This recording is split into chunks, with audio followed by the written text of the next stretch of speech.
Saint-Esprit. Amen. La grâce de notre Seigneur Jésus-Christ, l'amour de Dieu le Père, la communion de l'Esprit Saint, soit toujours avec vous. Et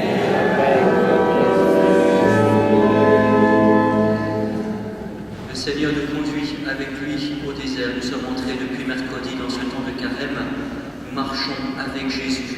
Il nous conduit pour nous dépouiller, pour mieux nous retrouver, pour mieux retrouver notre identité de fils, d'enfant de Dieu, notre identité chrétienne. Il nous faut un peu enlever ce qui nous empêche de nous élever, un peu comme les montgolfières qui doivent lâcher du lest. Et nous, avec Jésus, nous nous rapprochons du Père. Entrons dans ce carême de tout notre cœur. Nous sommes heureux d'accueillir le Père Michel qui vient du sanctuaire Notre-Dame-du-Lot, dans le sud de la France, qui est en transit pour monter dans sa famille à Liège, en tout cas dans son diocèse. Voilà, nous souhaitons la bienvenue. Préparons-nous à cette célébration avec le Seigneur. Demandons pardon, laissons-la nos péchés. Nous sommes parfois tentés comme Jésus au désert, mais nous succombons. Nous nous laissons séduire par celui qui veut nous faire chuter. Implorons la miséricorde du Seigneur qui nous relève.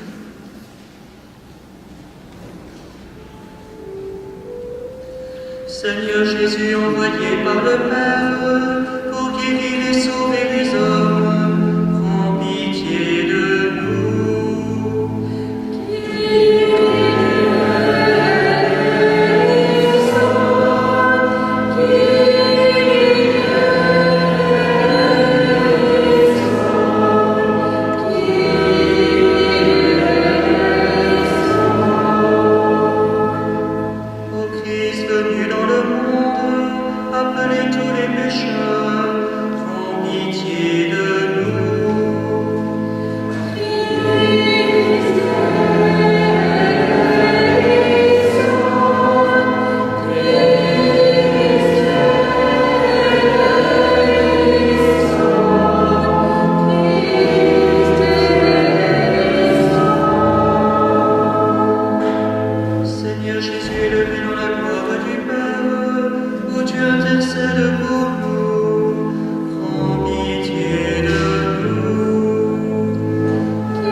Accorde-nous, Dieu Tout-Puissant, tout au long de ce carême, de progresser dans la connaissance de Jésus-Christ et de nous ouvrir à sa lumière par une vie de plus en plus fidèle.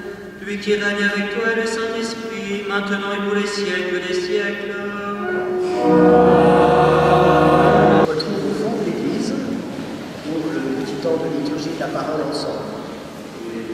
Est-il possible qu'une maman t'accompagne? J'aimerais bien. Merci.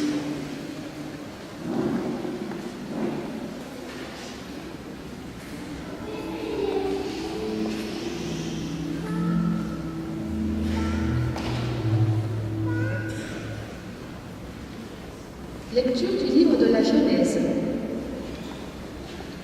Au temps où le Seigneur Dieu fit le ciel et la terre, il modela l'homme avec la poussière tirée du sol.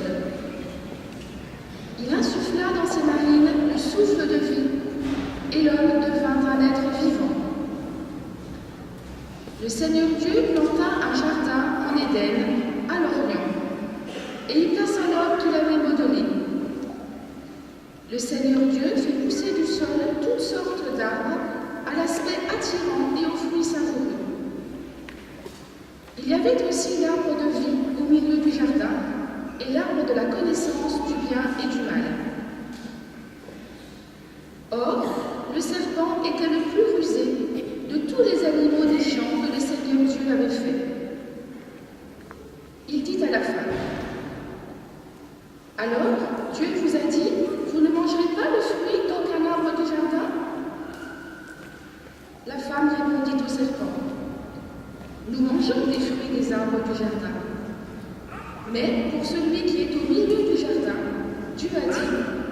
Vous n'en mangerez pas, vous n'y toucherez pas, sinon vous mourrez. Le serpent dit à la femme, pas du tout, vous ne mourrez pas. Mais Dieu sait que le jour où vous en mangerez, vos yeux s'ouvriront et vous serez comme des dieux, connaissant le bien et le mal. La femme s'aperçut que le fruit de l'arbre devait être savoureux, qu'il avait un aspect agréable et qu'il était désirable puisqu'il donnait l'intelligence. Elle prit de ce fruit et en mangea. Elle en donna aussi à son mari et il en mangea. Alors leurs yeux à tous deux s'ouvrirent et ils connurent qu'ils étaient nus. Parole du Seigneur.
Lecture de la lettre de saint Paul, apôtre aux Romains.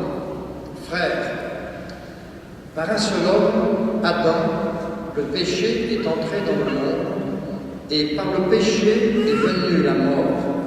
Et ainsi, la mort est passée en tous les hommes, du fait que tous ont péché. À cause d'un seul homme, par la faute du seul Adam, la mort a régné. Mais combien plus, à cause de Jésus-Christ et de lui seul, règneront-ils dans la vie ceux qui reçoivent en plénitude le don de la grâce qui les rend justes? De même que la faute commise par un seul a conduit tous les hommes à la condamnation, de même l'accomplissement de la justice par un seul a conduit tous les hommes à la justification qui donne la vie. En effet, de même que tous sont devenus pécheurs parce qu'un seul homme a désobéi, De même, tous deviendront justes parce qu'un seul homme a obéi. Parole du Seigneur.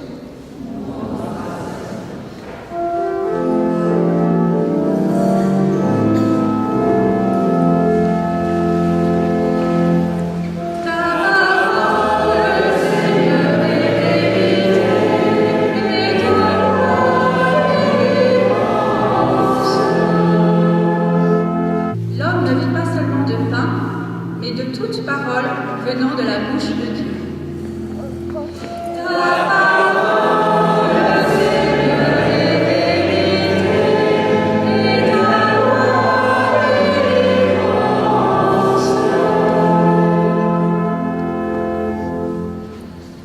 Le Seigneur soit avec vous. Évangile de Jésus-Christ selon saint Matthieu.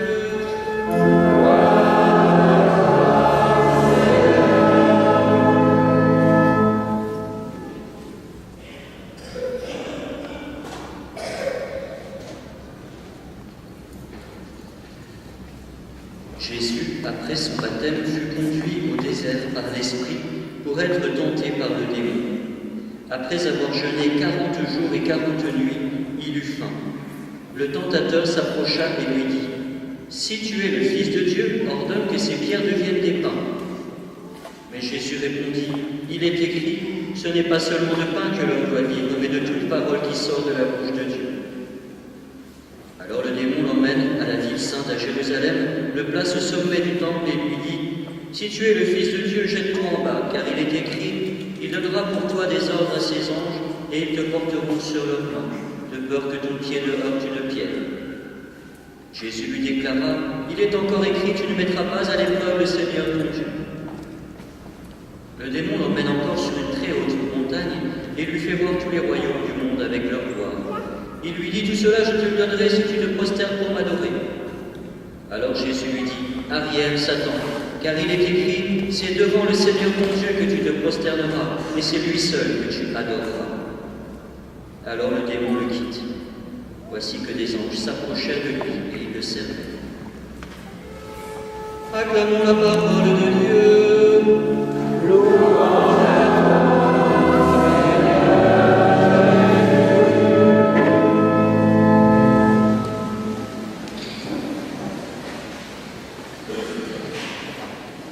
Frères et sœurs, ce n'est pas le rallye automobile Paris-Dakar, ni la visite touristique des pyramides d'Égypte, mais nous voilà partis pour 40 jours de traversée du désert à la suite du Christ. Nous voici entrés et entraînés dans ce beau temps du carême pour nous préparer à passer de la mort à la vie avec Jésus, pour préparer nos cœurs à renouveler nos promesses baptismales lors de la veillée pascale. Et pour cela, nous avons 6 grands jalons ou poteaux indicateurs, et spécialement durant cette année liturgique A, 6 grandes portes avant d'entrer dans le jardin de la résurrection. Ce sont les 6 dimanches. Premier dimanche, nous avons le personnage d'Adam avec la création et le péché, puis la tentation du Christ. Deuxième dimanche, le personnage d'Abraham avec sa vocation et la transfiguration de Jésus sur la montagne. Dimanche 3, la personne de Moïse avec l'Exode et les eaux qui jaillissent du rocher, et en même temps Jésus qui va abreuver la Samaritaine dans l'Évangile. Quatrième dimanche, le personnage de David va recevoir l'onction royale et en même temps l'aveugle-né que Jésus va guérir. Dimanche 5, les prophètes, notamment avec Ézéchiel, sa vision de l'Esprit Saint qui ressuscite les ossements desséchés, et dans l'Évangile, la résurrection de Lazare, et puis le 6e dimanche, la passion des rameaux. Alors ouvrons aujourd'hui la première porte, et comme disent les informaticiens, cliquons sur la première icône pour découvrir ce premier dimanche. Premier dimanche, Jésus est tenté au désert. Contemplons tout d'abord Jésus dans l'Évangile. Nous sommes au lendemain du baptême de Jésus, l'Esprit Saint descendant des cieux comme une colombe est venu reposer sur lui, et où le Père avait témoigné : « Celui-ci est mon Fils bien-aimé, en lui j'ai mis tout mon amour. » Toute sa vie, Jésus se laissera guider par l'Esprit Saint se laissera conduire par l'amour du Père. C'est dans l'Esprit Saint qu'il va vivre chaque geste de son existence. C'est par amour de son Père qu'il va se livrer aux hommes, qu'il va aller jusqu'au don de sa vie sur la croix. Et déjà aujourd'hui, dès le premier instant de son ministère public, il se laisse mener par ce souffle de vie, se laissant éprouver par le diable et sans y succomber, subissant comme nous le combat des tentations.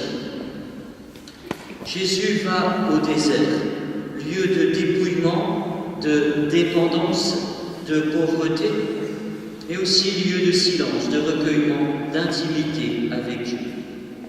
Jésus aimera souvent, durant sa mission publique, se retirer à l'écart dans des foules, dans les endroits déserts, pour prier, se ressourcer, dialoguer avec son Père, parfois même des nuits entières. En quelque sorte, il fait une grande retraite préparatoire avant son ministère public.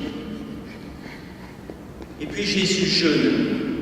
Il apprend le sacrifice par amour. Il apprend à se dépouiller, à ne dépendre que de Dieu, seul bien véritable, seule nourriture capable de combler le cœur de l'homme. Il apprend à renoncer à ses besoins immédiats, on dirait aujourd'hui en langage moderne, à son ego ou à ses pulsions primaires. Jésus se prive pour revenir à l'essentiel, pour s'unir dans son humanité à la volonté du Père. Jésus connaît la faim. Il partage la souffrance de millions ou de milliards d'êtres humains. Il expérimente la fragilité de l'existence, la dépendance vitale à la nourriture, la difficulté de la vie terrestre dans la chair. Il reste 40 jours et 40 nuits. Nous reviendrons sur cette symbolique du chiffre 40, mais il est important de souligner déjà que Jésus prend le temps. Jésus ne se précipite pas. Il aurait pu prétexter l'urgence de la mission.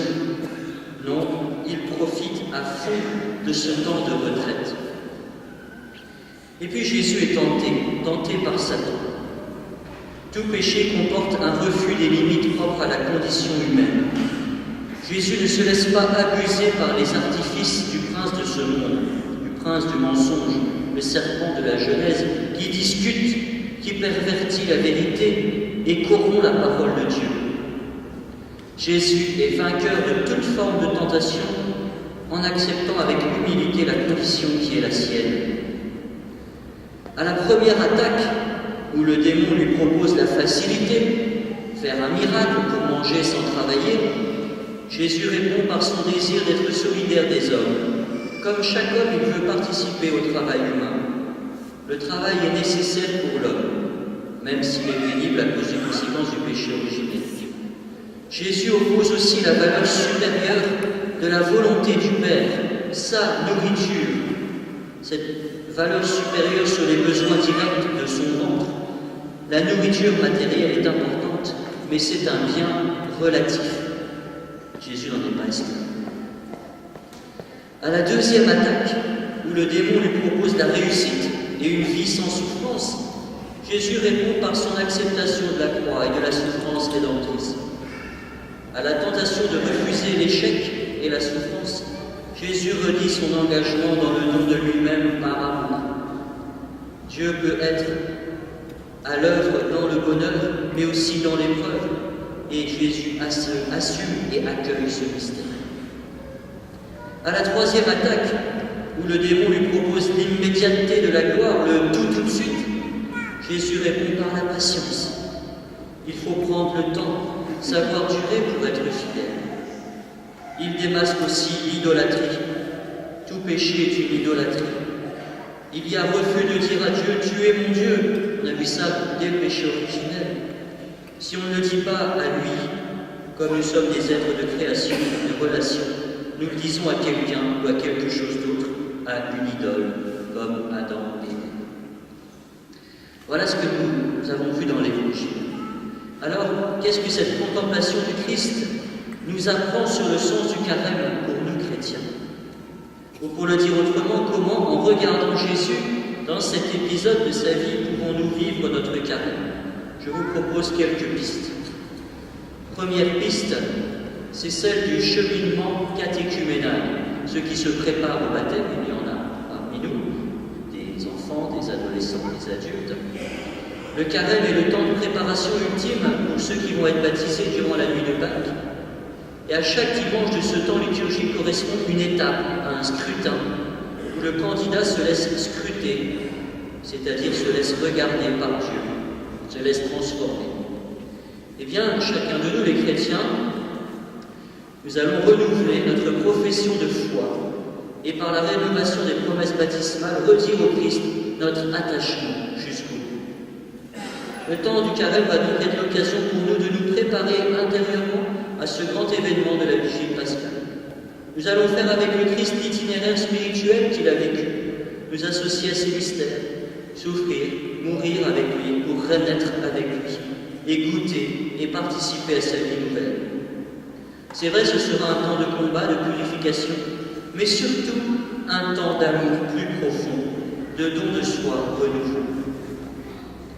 Donc nous faisons ce chemin. Deuxième piste, le désert, lieu de conversion, de recentrage. Nous tournerons vers celui que nous avons transpercé. Nous le disons à la messe, et élevons notre cœur, nous le tournons vers le Seigneur.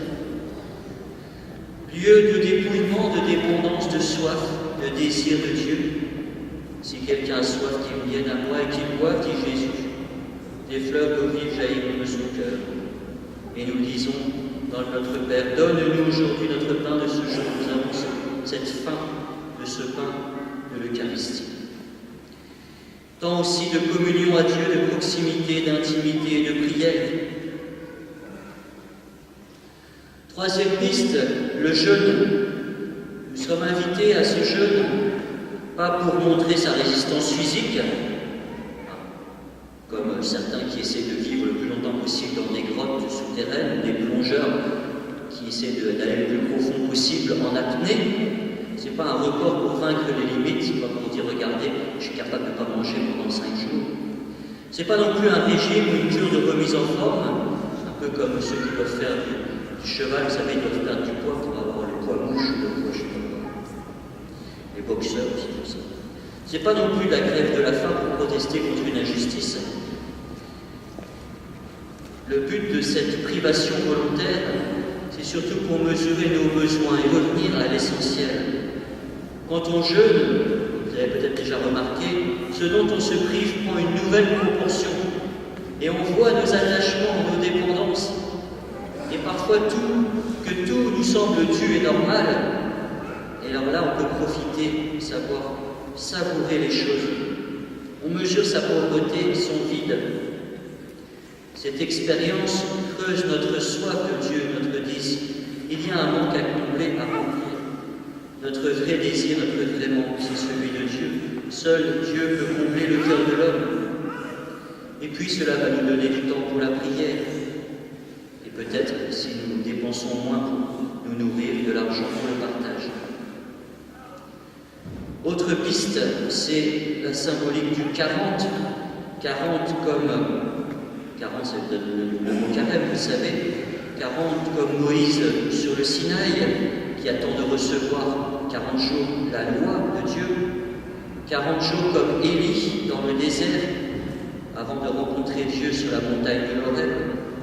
Surtout 40 ans des Hébreux au désert, après la sortie de la terre d'Égypte, de l'esclavage, avant d'arriver en terre promise. 40 aussi, les 40 jours du déluge de Noé pour obtenir le salut de la terre nouvelle.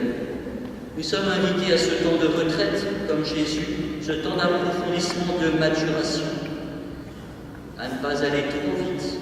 C'est le temps de la patience de Dieu, un temps long pour laisser Dieu agir en profondeur, un temps de conversion, pas seulement à la périphérie.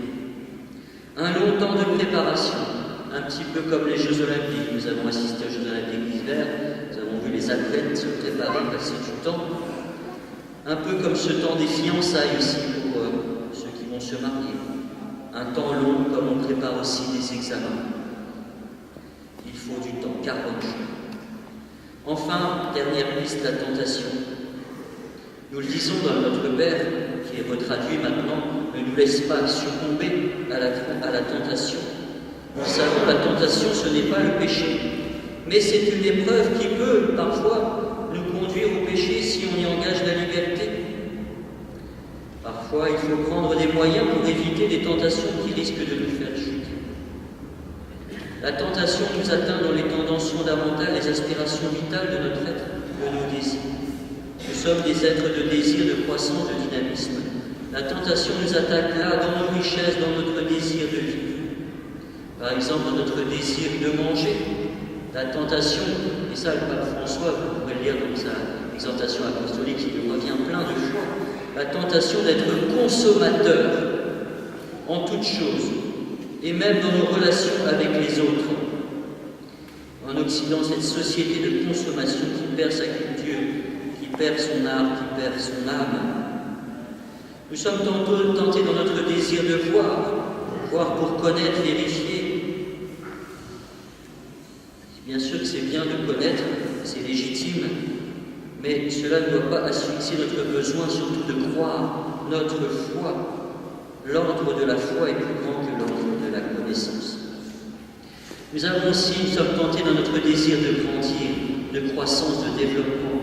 Bien sûr, c'est un désir légitime, mais attention, indéfiniment grandir, c'est se faire Dieu, refuser la limite, refuser l'autre, refuser Dieu.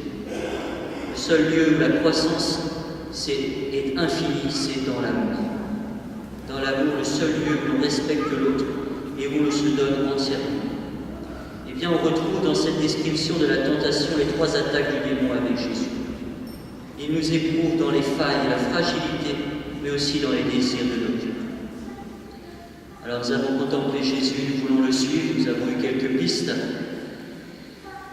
Seigneur Jésus, merci pour ce beau temps de carême que tu nous offres par ton Église.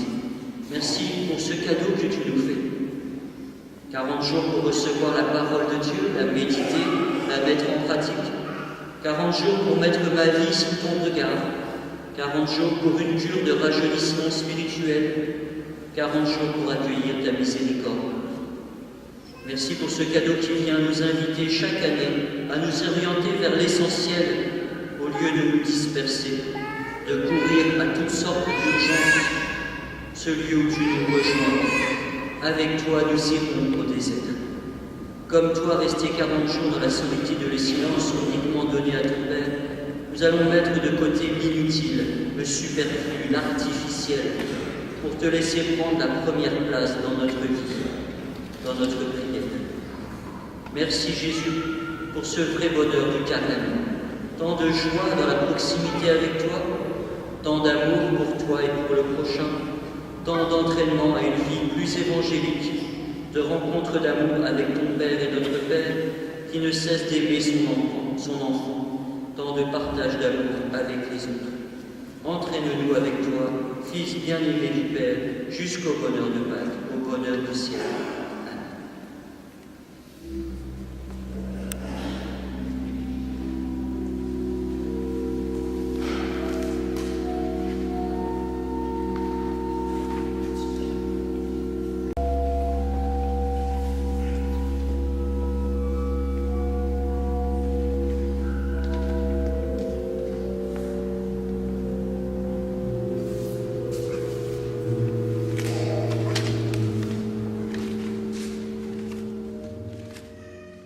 Proclamons notre foi, notre confiance en Dieu.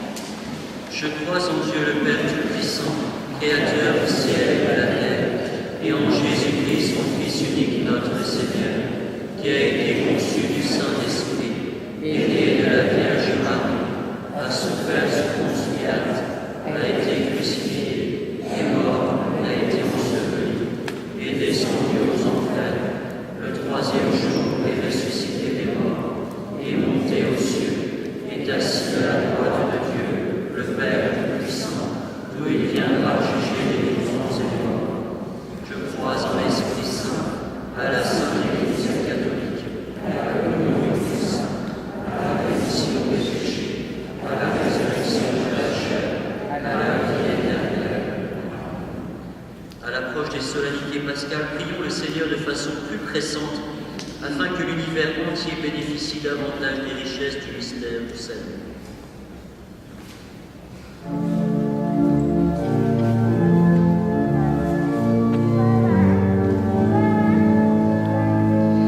Esprit de Dieu,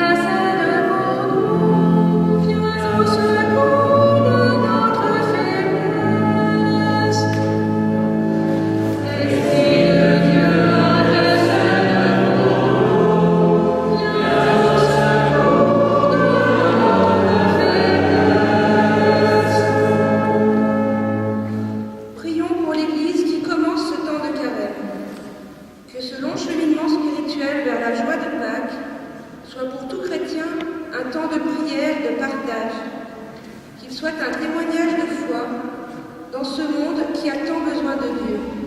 Toi, Seigneur, qui as tant donné, aide-nous.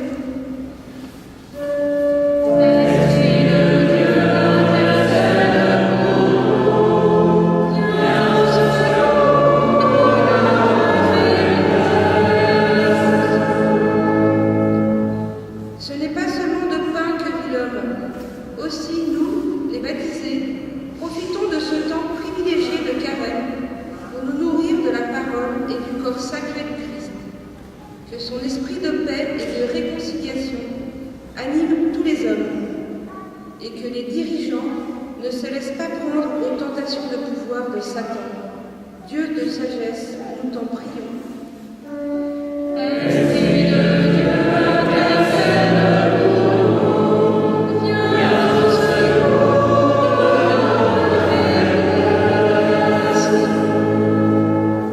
Des moments de désert, Seigneur, nous aussi nous en avons. Aide-nous dans nos doutes, dans nos découragements.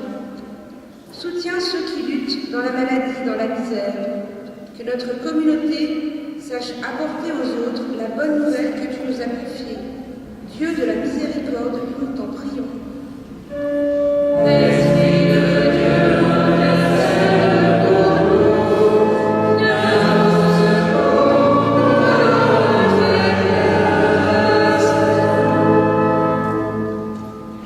Oui, Seigneur, viens au secours de notre faiblesse dans ce temps où nous voulons marcher à ta suite au désert. Exauce les prières que nous t'avons adressées et garde-nous dans ta présence, toi qui règnes pour les siècles des siècles. Amen.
au moment d'offrir le sacrifice de toute l'Église.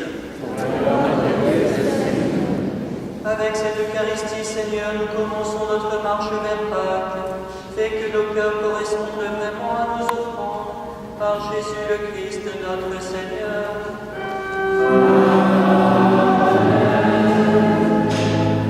Le Seigneur soit avec vous. Et avec votre esprit. Élevons notre cœur. Nous le tournons vers le Seigneur. Rendons grâce au Seigneur notre Dieu. Vraiment, il est juste et bon de te rendre gloire, de t'offrir notre action de grâce toujours et en tout lieu. À toi, Père très saint, Dieu éternel et tout-puissant, par le Christ notre Seigneur. En jeûnant 40 jours au désert, il consacrait le temps du carême. Lorsqu'il déjouait les pièges du tentateur, il nous apprenait à résister au péché, pour célébrer d'un cœur pur le mystère pascal et parvenir enfin à la Pâque éternelle. C'est pourquoi, avec tous les anges et tous les saints, nous chantons l'hymne de ta gloire et nous proclamons.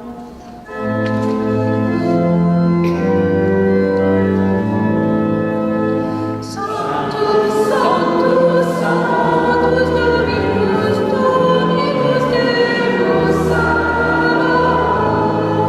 Sanctus, Sanctus, Sanctus, Dominus, Dominus Deus Sabaoth.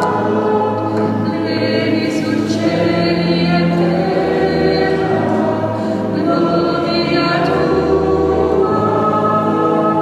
Hosanna in excelsis, Hosanna in excelsis, benedictus qui venit in nomine Domini. Hosanna in excelsis, Hosanna in excelsis.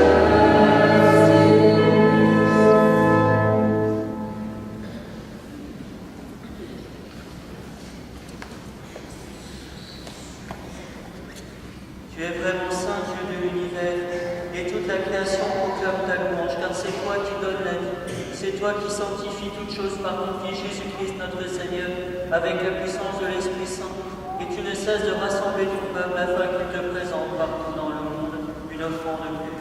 C'est pourquoi nous voici rassemblés devant toi, et dans la communion de toute l'Église en ce premier jour de la semaine, où le Christ est ressuscité d'entre les morts.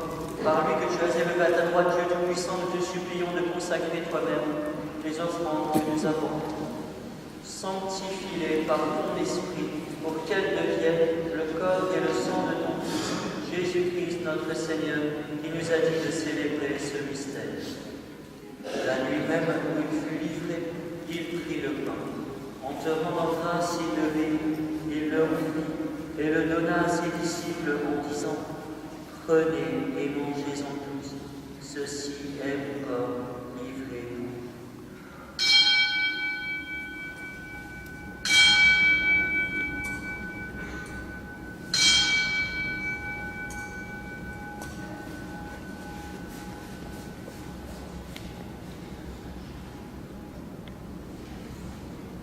De même, à la fin du repas, il prit la coupe.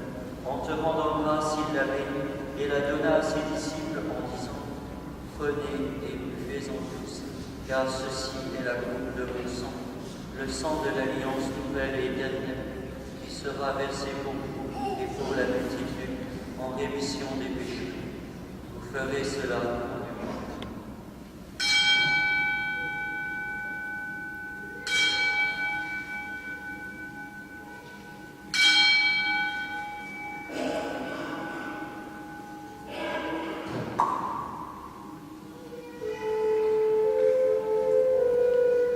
Proclamons le mystère de la foi. Gloire à toi qui es mort, gloire à toi qui es vivant, notre Sauveur et notre Dieu. Viens, Seigneur Jésus.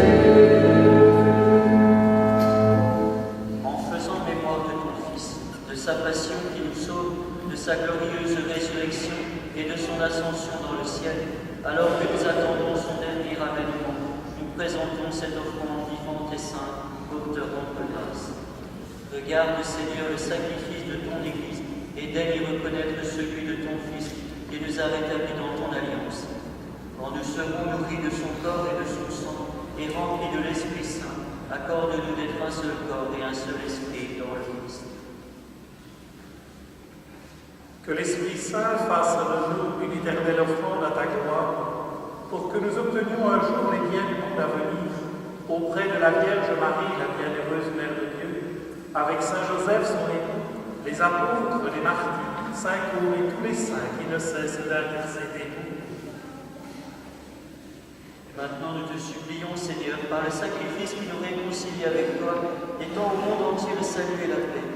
Affermis la foi et la charité de ton Église au long de son chemin sur la terre.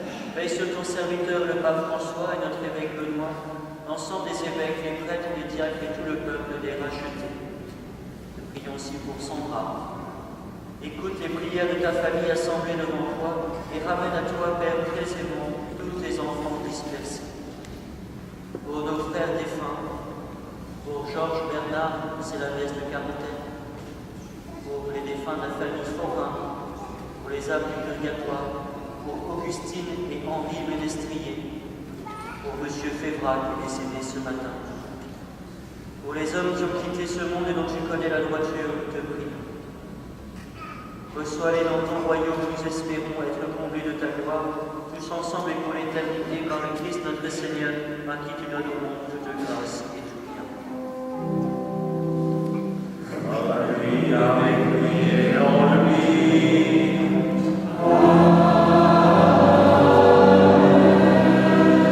À toi, Dieu Père Tout-Puissant, dans l'unité du Saint-Esprit.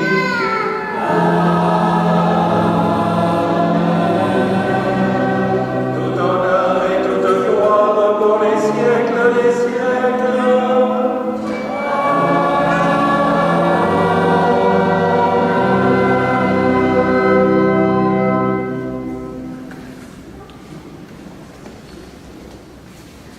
Avec Jésus, parti au désert, cette retraite pour prier son Père, nous pouvons dire Notre Père qui es aux cieux, que ton nom soit sanctifié, que ton règne vienne, que ta volonté soit faite sur la terre comme au ciel. Donne-nous aujourd'hui notre pain de ce jour. Pardonne-nous nos offenses, comme nous pardonnons aussi à ceux qui nous ont offensés. Et ne nous soumets pas à la tentation, mais délivre-nous du mal. Délivre-nous de tout mal, Seigneur, et donne la paix à notre temps. Par ta miséricorde, libère-nous du péché. Rassure-nous devant les épreuves en cette vie, où nous espérons le bonheur que tu promets et l'avènement de Jésus-Christ, notre Sauveur.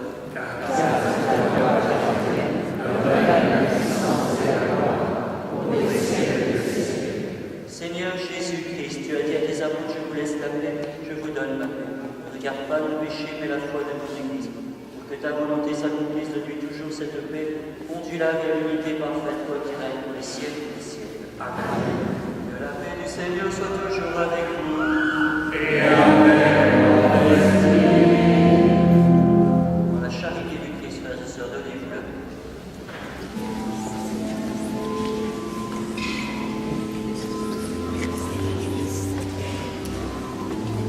Amen.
Seigneur.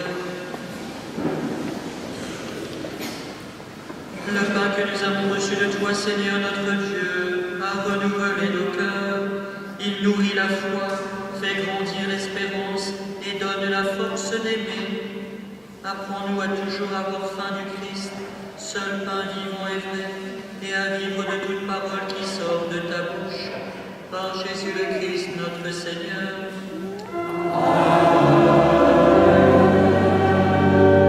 On s'assoit quelques instants pour les annonces. Je ne vais pas tout vous lire, il y en a beaucoup. Prenez le temps de regarder. Il y a pas mal de propositions, vous verrez, pour le carême. Il y a des propositions de temps de prière, il y a des propositions de confession, vous avez dans un encadré. La proposition de messe, en particulier le dimanche soir, vous pourrez repérer, c'est plus pour le carême. Il y a aussi des propositions comment on pourrait dire ça, de partage, d'enseignement, mais discussions, qui ont lieu tous les jeudis.